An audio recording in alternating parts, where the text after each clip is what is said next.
안녕하세요. 오늘 함께 분석해볼 지문은 이야기와 학문으로서의 역사가 어떻게 다른지를 다루고 있습니다. 우리가 배우는 역사는 과연 객관적인 사실들의 나열일까요?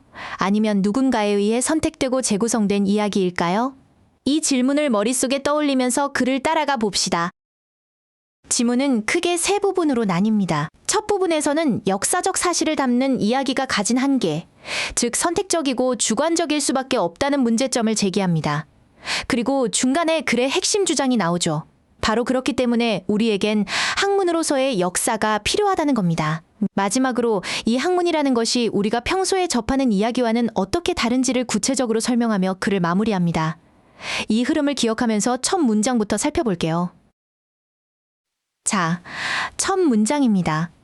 우리는 과거의 사실들을 이해할 수 없다고 말하네요. 어떤 조건에서 그럴까요? 바로 unless they are embedded in stories, 즉 그 사실들이 이야기에 담기지 않는 한 그렇다는 겁니다. 이 말은 사실을 이해하려면 반드시 이야기가 필요하다는 뜻이죠.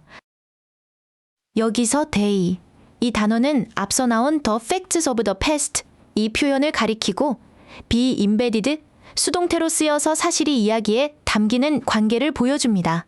문장 뒷부분을 보면 and, 이 접속사로 연결해서 이야기의 본질에 대해 중요한 말을 합니다. 이야기는 of necessity, 필연적으로 not neutral collections of fact, 사실들의 중립적인 모음이 아니라고 단언하죠. 여기서부터 글의 방향이 보이기 시작합니다. 사실을 이해하려면 이야기가 꼭 필요한데 그 이야기는 중립적이지 않다는 문제점을 던지고 있는 겁니다. 두 번째 문장은 아주 간결하게 이야기의 속성을 설명합니다. 이야기는 필연적으로 셀렉티브 선택적이고 서브젝티브 주관적이며 어택티브 매력적이라고 하네요. 이 세 개의 형용사가 나란히 연결된 병렬 구조를 통해 이야기의 본질적인 특징들을 명확하게 보여주고 있습니다. 앞 문장에서 말한 중립적이지 않다는 말을 구체적으로 풀어주는 거죠. 세 번째 문장을 볼까요? The shortest of stories, 가장 짧은 이야기조차도 선택의 결과물이라고 말합니다. 여기서 문법적으로 중요한 포인트는 주어와 동사의 수일치입니다. 주어가 stories, 이 단어라고 생각해서 동사를 이 동사로 쓰면 안 돼요.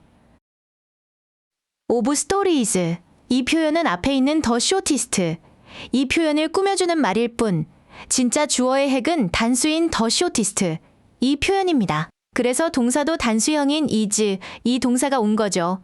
네 번째 문장에서는 이야기가 구체적으로 어떤 일들을 하는지 4개의 동사를 나열해서 보여줍니다.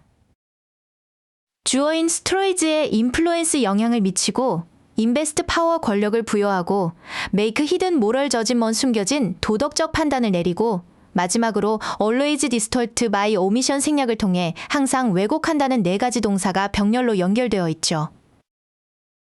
특히 마지막 distort, 즉 왜곡한다는 표현에 주목해야 합니다. 이야기의 위험성을 직접적으로 드러내고 있어요. 5번째 문장은 이 글의 전환점이자 핵심 주장입니다.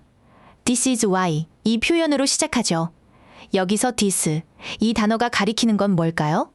바로 앞에서 길게 설명했던 이야기의 속성들, 즉 이야기는 선택적이고 주관적이며 심지어 왜곡까지 한다는 바로 그 내용입니다. 이러한 문제점들이 바로 뒤에 나올 내용의 이유가 된다는 거죠. 글의 흐름이 문제 제기에서 해결책 제시로 넘어가는 아주 중요한 문장입니다. 그래서 교양 있는 시민들에게 무엇이 필요하다고 할까요? Not just facts about the past but history as a discipline. 과거에 대한 단순한 사실뿐만 아니라 학문으로서의 역사가 필요하다고 말합니다. Not just A but B. 이 구문은 A와 B 둘 다를 의미하지만 말하는 사람이 강조하고 싶은 건 바로 B입니다. 즉, 이 글의 필자는 단순 사실 나열을 넘어선 체계적인 학문으로서의 역사를 알아야 한다고 강력하게 주장하는 거죠. 6번째 문장은 왜 학문으로서의 역사가 필요한지에 대한 이유를 설명합니다. 우리는 이해할 필요가 있대요. 무엇을요? 역사가 학술적인 기술, 즉 scholarly accounts, 이 표현에서 왜 특정한 형태를 취하는지를 말이죠. 여기서 the form that it does, 이 표현을 주목해 보세요. 이때 does, 이 단어는 앞에 나온 동사구 takes the form, 이 표현을 대신받는 대동사입니다. 같은 표현의 반복을 피해서 문장을 간결하게 만들어주는 역할을 하죠. 7번째 문장은 아주 길지만 구조를 파악하면 어렵지 않습니다. 먼저 Disciplined Historical Argument, 즉 훈련된 역사적 주장은 Informal Hearing and Telling of Stories, 비공식적으로 이야기를 듣고 말하는 것과 같지 않다고 선을 긋습니다. 여기서 디스플린, 이 단어가 왜 중요한지 드러나죠. 그냥 이야기가 아니라 엄격한 훈련과 규칙이 있는 학문이라는 뜻입니다. 그렇다면 이 학문적 주장은 무엇을 요구할까요? 세미콜론 뒤에 나오는 ET, 이 단어는 바로 앞에 Disciplined Historical Argument은 이 표현을 가리킵니다. 이것은 세 가지를 요구합니다. 첫째, 추상적 일반화에 대한 익숙함. 둘째, 이전의 학술적 담론에 대한 익숙함. 그리고 셋째, 증거와 주장 방식, 분석 구조를 활용할 수 있는 능력. 이 세 가지가 명사구 형태로 나란히 연결된 병렬 구조를 이루고 있죠. 이 모든 복잡한 능력들이 왜 필요할까요? 문장 맨 끝에 그 목적이 나옵니다. In order to substantiate claims, 주장을 입증하기 위해서죠. substantiate, 이 단어는 입증하다라는 뜻으로 이 글의 핵심 동사 중 하나입니다. 그냥 재미있게 말하는 이야기는 입증의 과정이 필요 없지만 학문으로서의 역사는 반드시 증거를 통해 주장을 뒷받침해야 한다는 차이점을 보여줍니다. 마지막 8번째 문장입니다. Such disciplinary knowledge. 그러한 학문적 지식은 everyday knowledge, 일상적인 지식과 같지 않다고 다시 한번 강조하죠. 그리고 it is not likely to be picked up informally. 비공식적으로는 습득될 가능성이 낮다고 말합니다. 여기서 to be picked up, 이 표현입니다. 주어인 IT, 즉 학문적 지식은 스스로 무언가를 습득하는 게 아니라 사람들에게 습득되는 대상이죠. 그래서 능동형인 to pick up, 이 표현이 아니라 수동형인 to be picked up, 이 표현을 쓴 겁니다. 자, 이제 글 전체를 관통하는 핵심 어휘들을 정리해 보겠습니다. 이 글은 두 개의 큰 개념을 대조하고 있어요. 바로 스토리지, 이야기와 디스플린, 학문입니다. 이야기는 셀렉티브 선택적이고 서브젝티브 주관적이어서 결국 사실을 디스토트 왜곡할 위험이 있죠. 반면에 학문으로서의 역사는 에비던스 증거와 애널리틱 분석적 구조를 통해 주장을 substantiate 입증하는 과정입니다.